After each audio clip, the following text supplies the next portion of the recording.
Well, thanks again for joining me here at Tyrant Slayer Studios. We've been talking here quite a bit about the corruption in the state of Connecticut, which is seemingly everywhere, from a local to a state level to even a federal level. If you haven't seen the First Amendment audit at the FBI office in New Haven, Connecticut, please go see it. It's just one of many things we've been discussing involving law enforcement agencies who simply refuse to uphold criminal violations of our Connecticut general statutes. From family court to, as in this case, as you will hear in just mere moments, probate courts and police refusing to investigate crimes.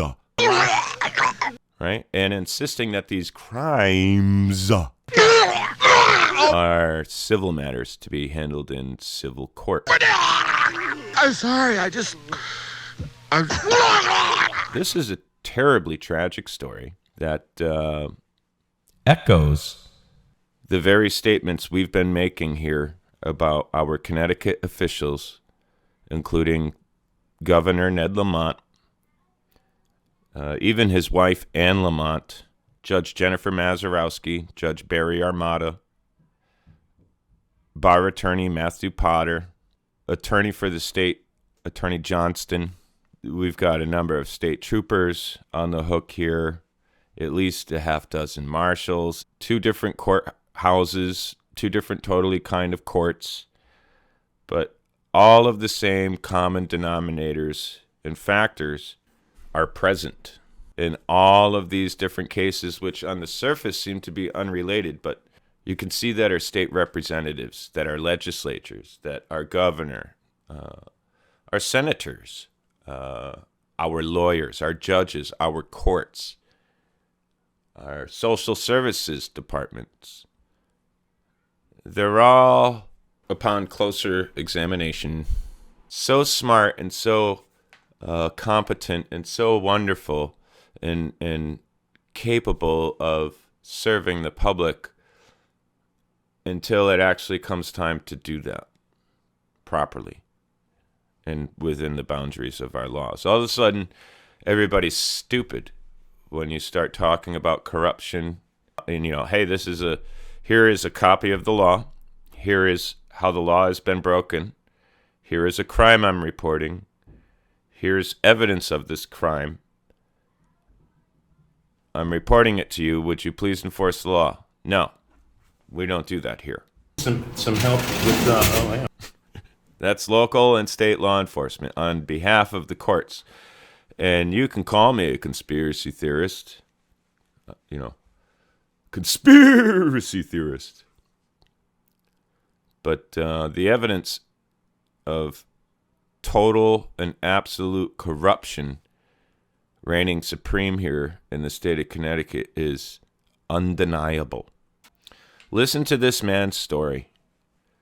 This is about a Connecticut representative who was stealing from his dying mother Social Security benefits and things that her life was dependent upon. This man skimmed $27,000 of taxpayers' funds, this woman's benefits, for his own personal pleasures and that of his wife, while his mother, over the course of this time, basically starved to death. He was allegedly taking care of her. This is how it always goes. We see this stuff in the YouTube community. Schrodinger's cat was a hero. He was such a wonderful man. He would help turtles cross the street. Got him! What's the real story, though? Got him! Yeah. Those of you who know. Anyway, I want you guys to listen to this man very carefully. This is just another glimpse into the corruption of Connecticut and how low and high it goes all at once. Check it out.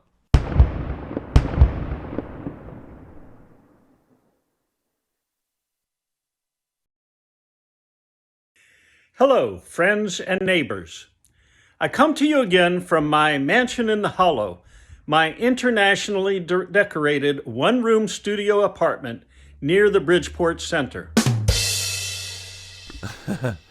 This guy's funny, and he is the real deal. I was introduced to this man by the great John J. Flynn. You're going to be seeing more of him and hearing a lot more about him, and you're going to be hearing a lot more of these testimonials here on Tyrant Slayer Studios. And we are going to validate all of the claims that are made here and show the world what's really going on in the state of Connecticut. We are in a dump, and the people that break our laws, they're the sovereign citizens. The United States citizens, like this gentleman and I, we got to foot the bill and take all the abuse all the time. And we're tired of it. We're tired of it. These people are not above the law. When you engage in criminal misconduct, you no longer have your immunity. This stuff needs to end now. So here at Tyrant Slayer Studios, we're going to do our best to expose and oppose this tyranny and the tyrants behind it.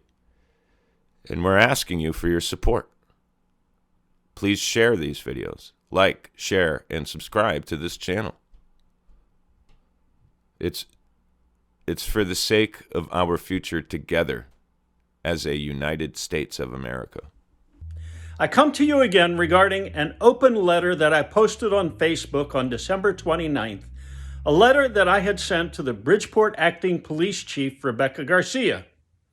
That was one of two open letters dealing with a very serious situation of apparent theft by State Rep Chris Rosario and his wife, Catherine, of federal Social Security benefits and food stamp benefits intended for his dementia-ridden late mother, Iris Colon, and of abject negligence and abandonment by him of his ailing mother. I had been contacted by Leslie Gonzalez, Chris's sister, who had been living in South Jersey with her husband and family, but who, in November of 2020, was called from jail by Virgilio Rosario, Chris's brother, for the mother being hospitalized for malnutrition and other matters which had left her ill and her normal weight down 40 pounds. Leslie immediately came to Bridgeport to see what was going on. Chris was supposed to be looking after the mother. He said he had authority from probate court to oversee her care. And there it is. Probate court's involved. Well, there's why there's a problem. That's the first problem in this poor woman's life, is probate court got involved. And a representative claims to have authority over everything here because of probate. Right? You know, this representative, Chris, reminds me a lot of my ex. The one who committed, 5 dozen counts of perjury during a family court proceeding and has to date gotten away with it, but won't be getting away with it much longer. Where she portrays herself as this, I take care of our daughter, just like Chris, I'm taking care of my mommy, you know. Right? Oh, I'm a perfect person. Look, I'm a state representative. I care. Right? Oh, I'm a good mom. I care. Right? It's all about them and their real problems that they don't think you can see.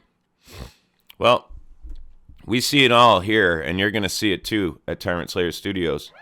We're going to have this man on for an interview, and we're going to get a hell of a lot more from him about this. There is plenty more to discuss and to disclose and to validate with tangible physical evidence here at Tyrant Slayer Studios. Because anything worth doing is worth doing right. He had her debit card and food stamp card, but the bulk of over $1,000 monthly was not going to the mother. About $800, or 80% of the funds, was being used by Chris and his wife for their own personal pleasures. Gee, imagine that. Imagine that. Over a 3-year period, that amounted to an estimated $27,000. In 2021, Leslie attempted several times to contact the Bridgeport police to make criminal complaints.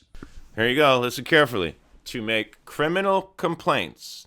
Leslie, in great concern for the life that's being threatened by apparent theft of Social Security benefits and food stamps, is a crime. Theft is a crime. However, she never got past the telephone receptionist who said the matter was a civil matter and could go to the courts. Interesting. Kind of like when I go to try and file a police report with local Vernon Police Department regarding felony criminal violations of our Connecticut general statutes. They tell me, oh, that's got to go into the family court. That's a civil matter.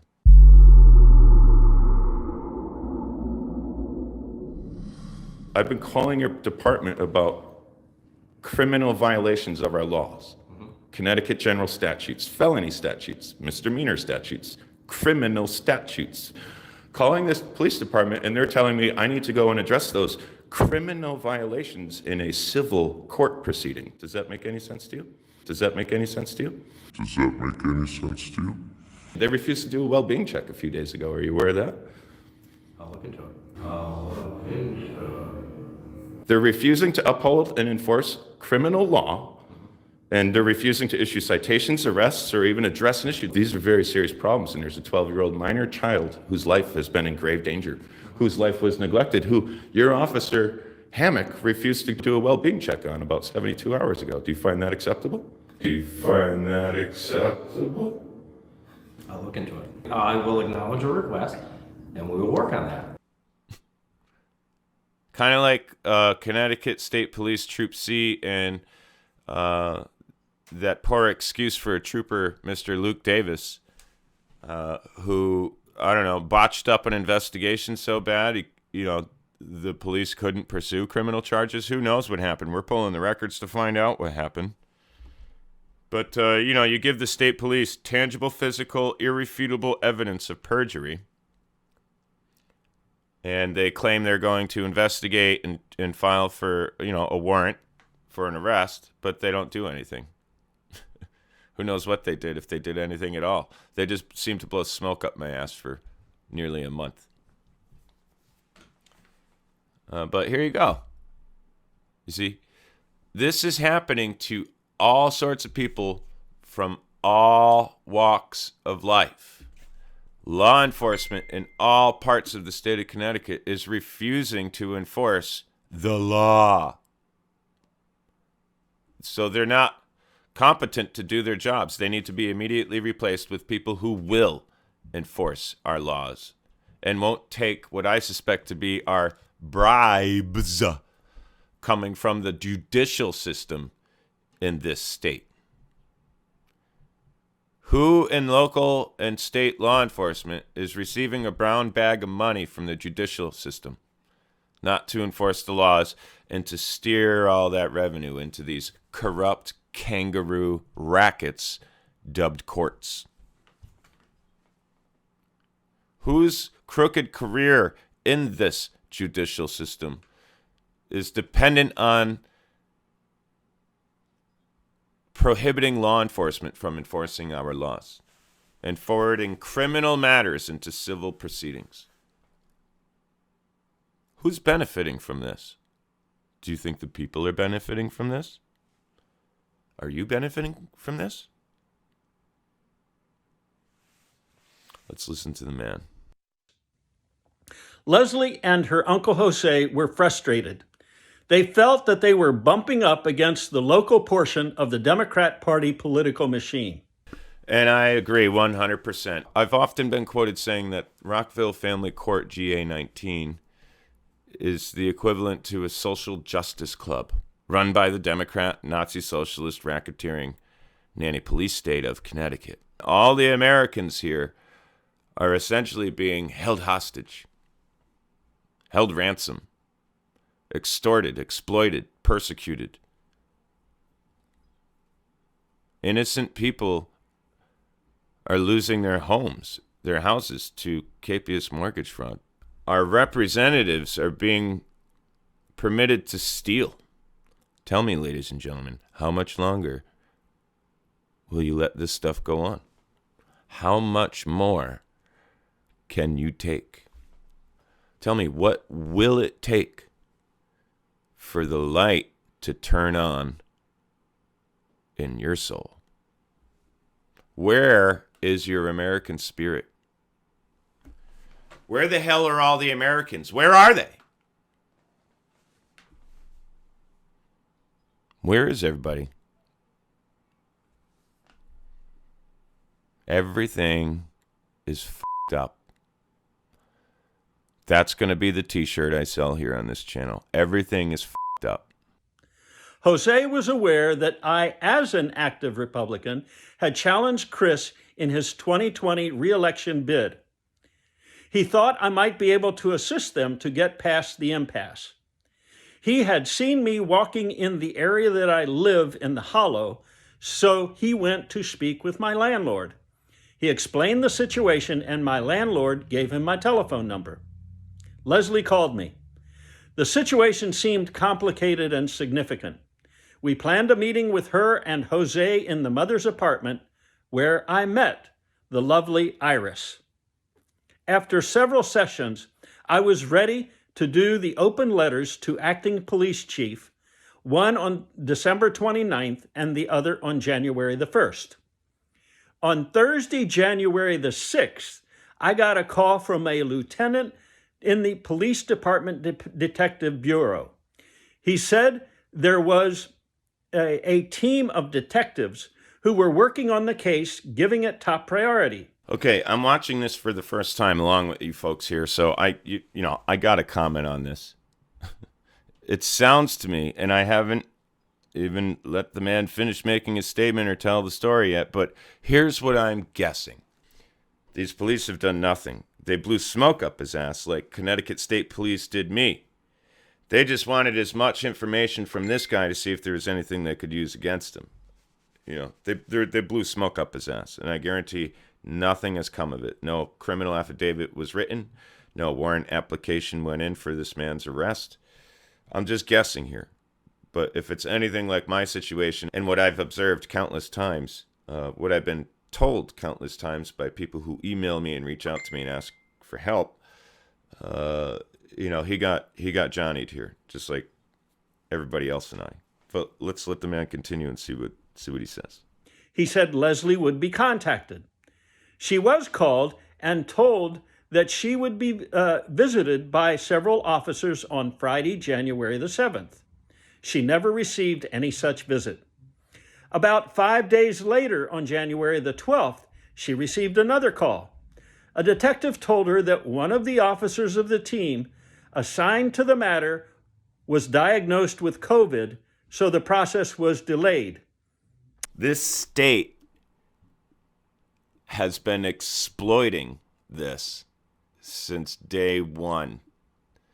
Ned Lamont and his wife absolutely seem to be exploiting this crisis, this declared state of emergency, as a means to take all of the taxpayers' money and ship it off to the Cayman Islands into their private partnership accounts.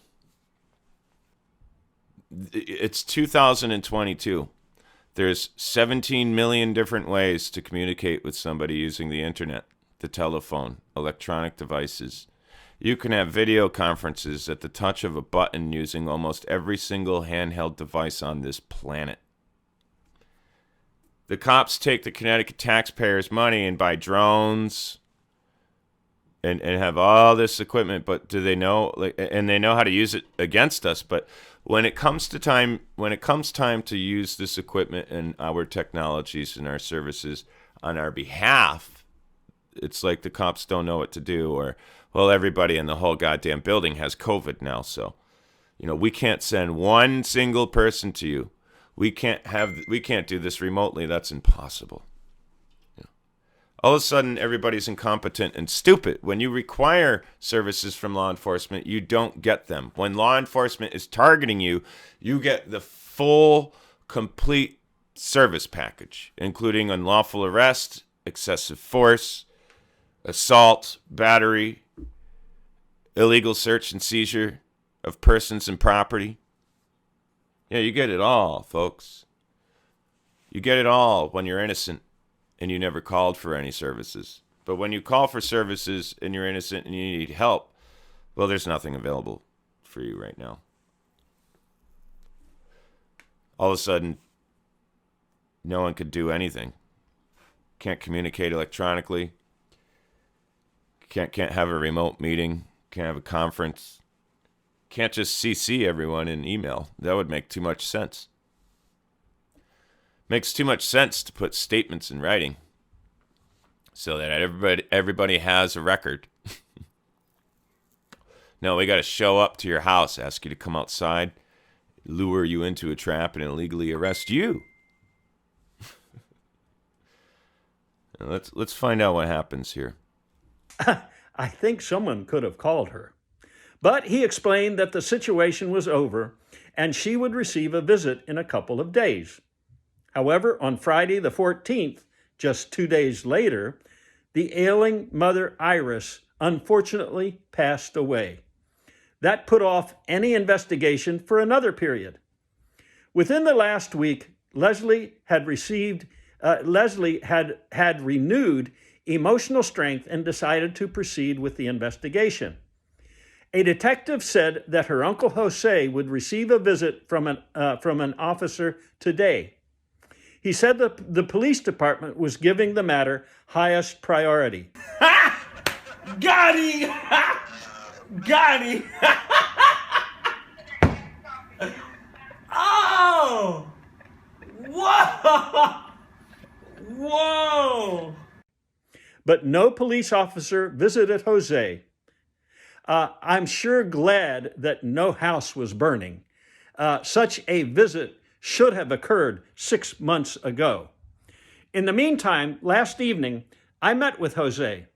Over a period of about 1 hour, Jose gave me information which I put in the form of an affidavit for him to notarize, which was done today, with the affidavit delivered this afternoon to the Detective Bureau.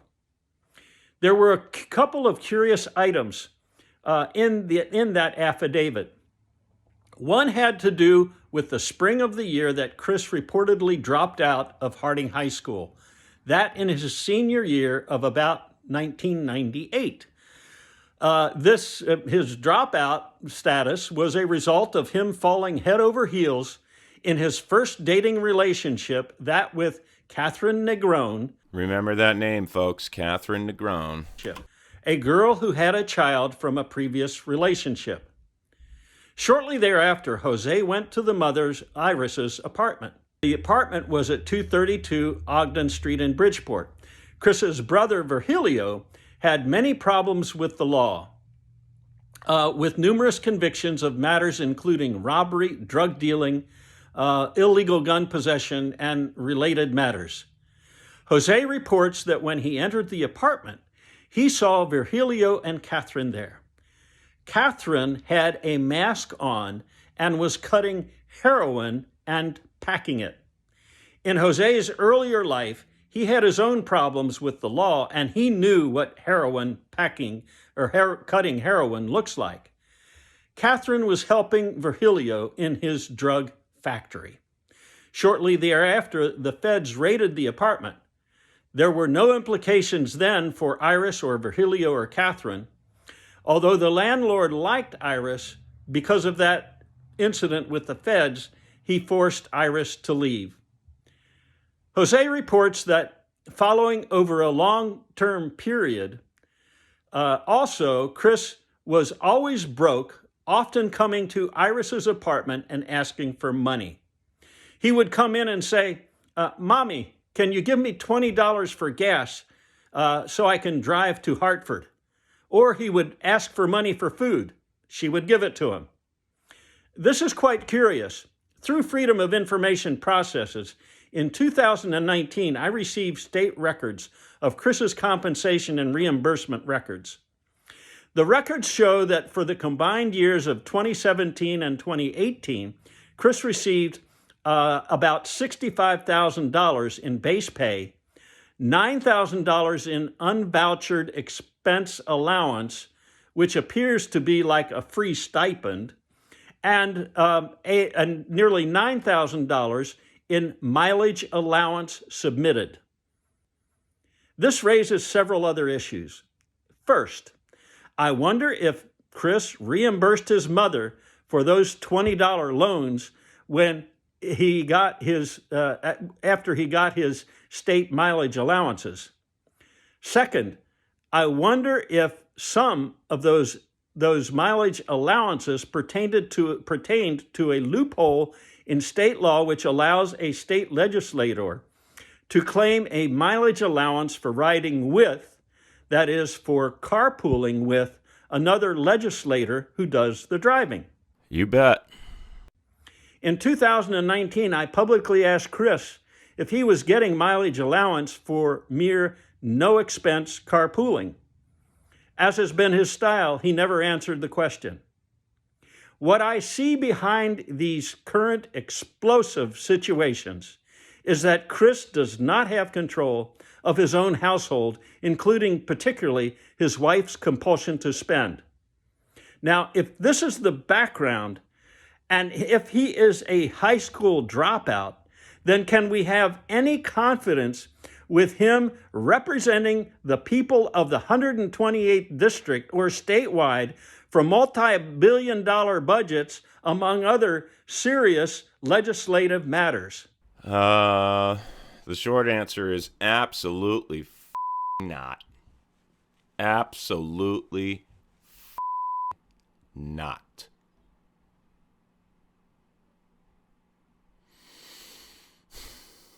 This is the racketeering Nazi socialist Democrat nanny police state of Connecticut, ladies and gentlemen, from top to bottom. I think not.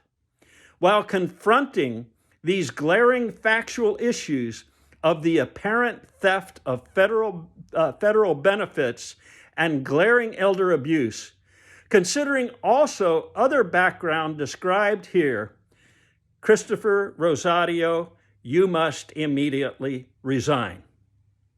Also, Bridgeport Police Department, would you please explain what you mean by giving this matter high priority? Well, we're going to make an effort today to call the Well, I'll tell you what. We're going to call Bridgeport Police, and we're going to ask them to define the term for us. In fact, we're going to do that right now. You have reached Bridgeport Police Department. Sorry. Brad Seeley.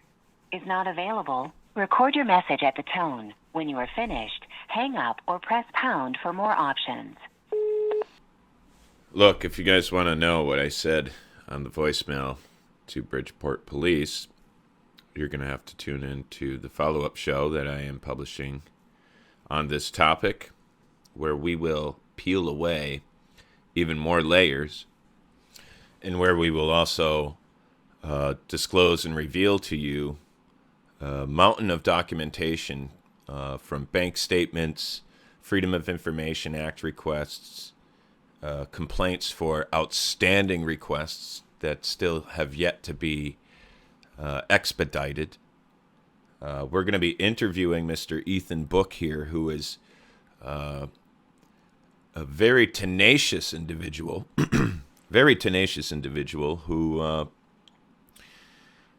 who realizes how powerful the tools that we have as citizens here in the United States are. The Freedom of Information Act being just one of the many tools we can utilize that really is quite powerful. This man takes full advantage of the tools we have. He understands the magnitude and the power they have. He is a strong First Amendment advocate here in what is left of the Constitution state of Connecticut. He was a political rival. He's become part of the fold here at Tyrant Slayer Studios. As far as I'm concerned, this man is a First Amendment activist. He's a First Amendment auditor. He's a active, participating member of the public who engages our system of governance and utilizes our tools to keep our government officials and offices in check. I applaud you here, Mr. Book. You've done a fantastic job in your investigating. You've been very thorough, very complete, very clear. And I must personally thank you for reaching out to me through the great senatorial candidate here in the state of Connecticut, Mr. John J. Flynn. Check the video description below this video. There you'll find links to Mr. John J. Flynn, a bit about his campaign.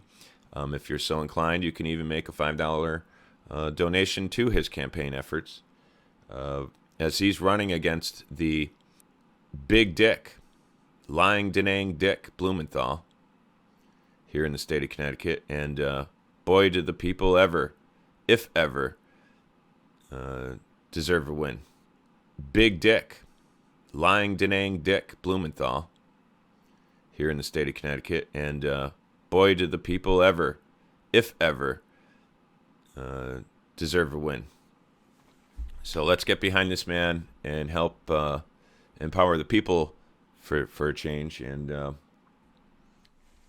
let's do everything we can to get behind him and help the Connecticut citizenry get to learn more about who he is, what he stands for, and how he can help all of us improve our quality of life and improve upon our system of governance here in the racketeering, feminazi, Democrat socialist nanny police state of Connecticut. Please take a look at the notes at the end of this video. They include bank statements and the open letter mentioned earlier in this video. Stay tuned for our next video, where we will be calling State Representative Chris Rosario's office and demanding his immediate resignation and public statement. I suggest you folks do the same.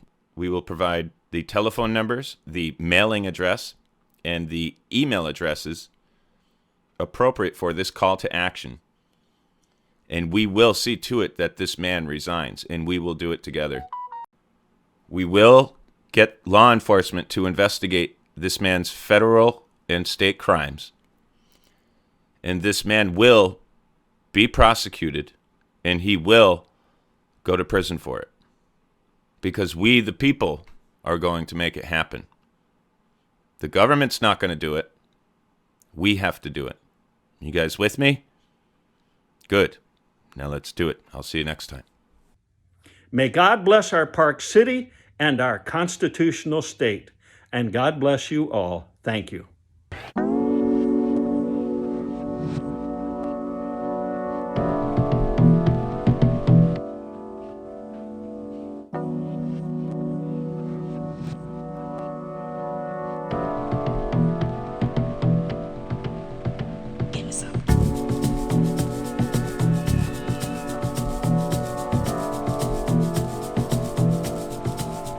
Okay.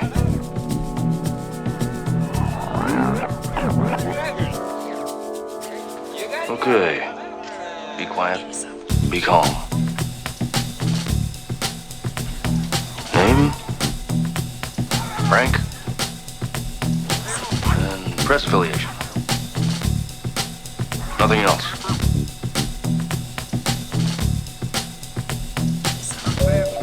About 16 years old. They chopped her goddamn head off right there in the parking lot today. Cut all kinds of holes in her and sucked out the blood. They were after the pineal gland, I think. Yeah. No, how'd your mama? Ignore this terrible drug. Yeah. Pretend it's not happening. Said take. Take. Said take. Take. Said take. Take. Said take. Okay. Be quiet. Be calm.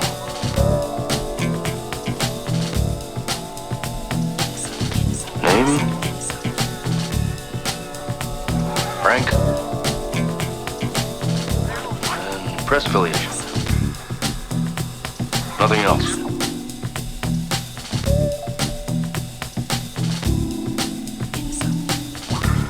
When you're about 16 years old,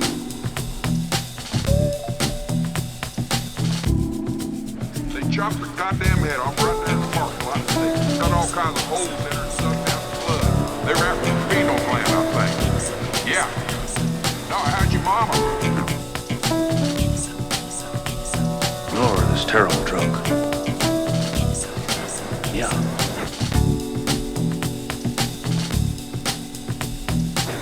Pretend it's not happening.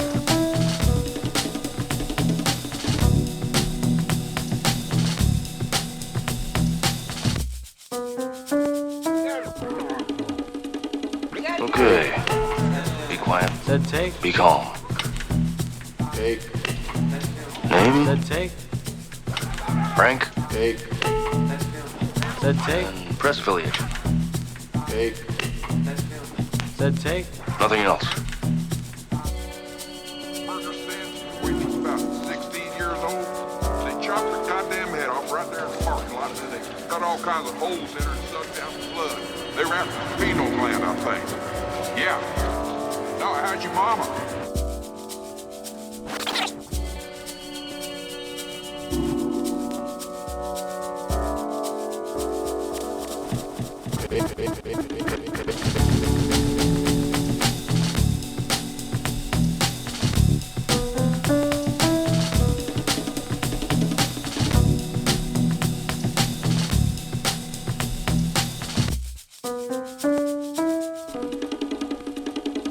Take, Said take.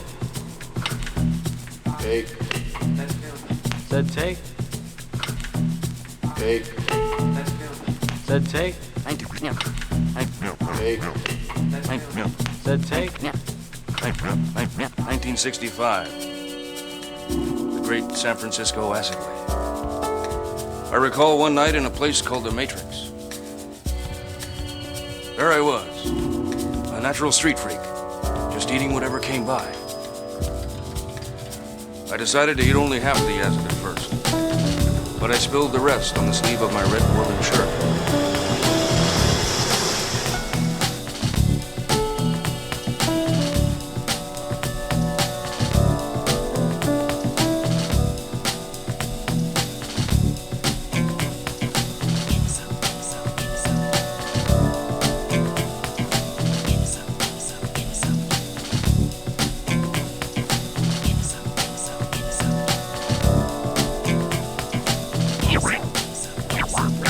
How long do I have?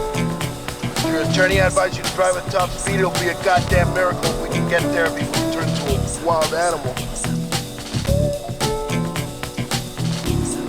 30 minutes. It was going to be very close. Take, Said take. take, Said take.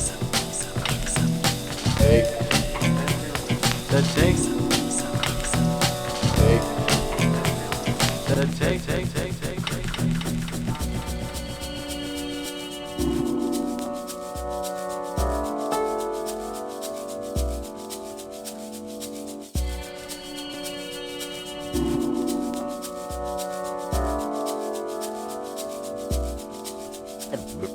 The burdens of present-day events bear upon your profession. You may remember that in 1851, New York Herald Tribune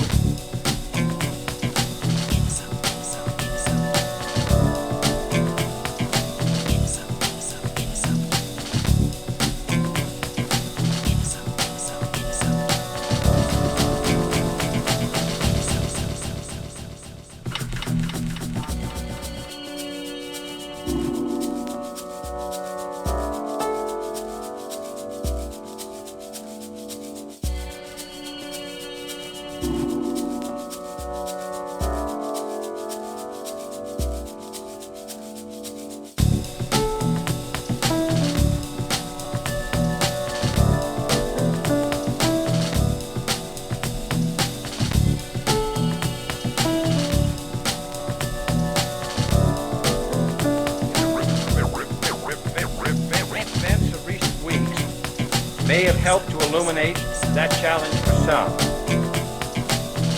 But the dimensions of its threat have loomed large on the horizon for many years. In the horizon for many years. Whatever our hopes may be for the future, for reducing this threat, or living with it, there is no escaping either the gravity or the totality of its challenge that takes to our survival and to our security. that takes A challenge that confronts us in unaccustomed ways,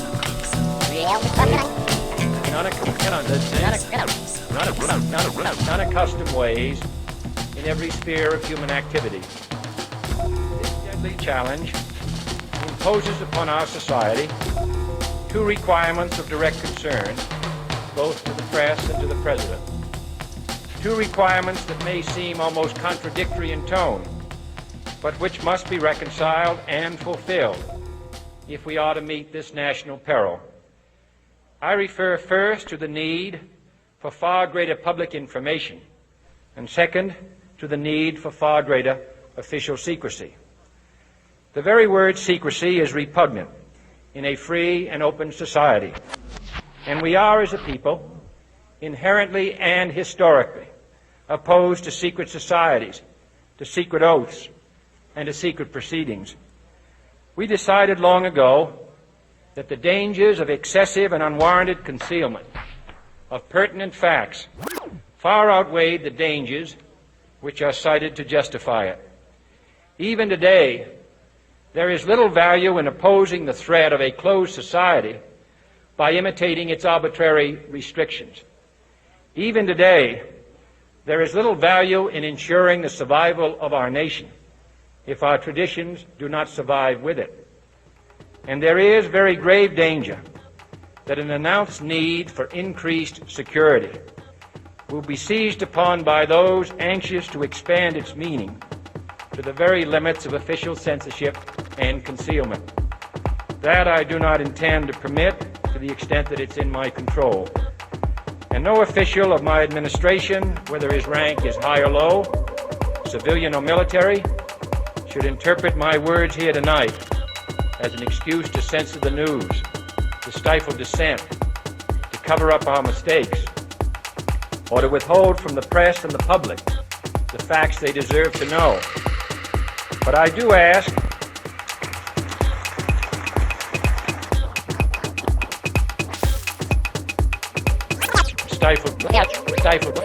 stifle dissent,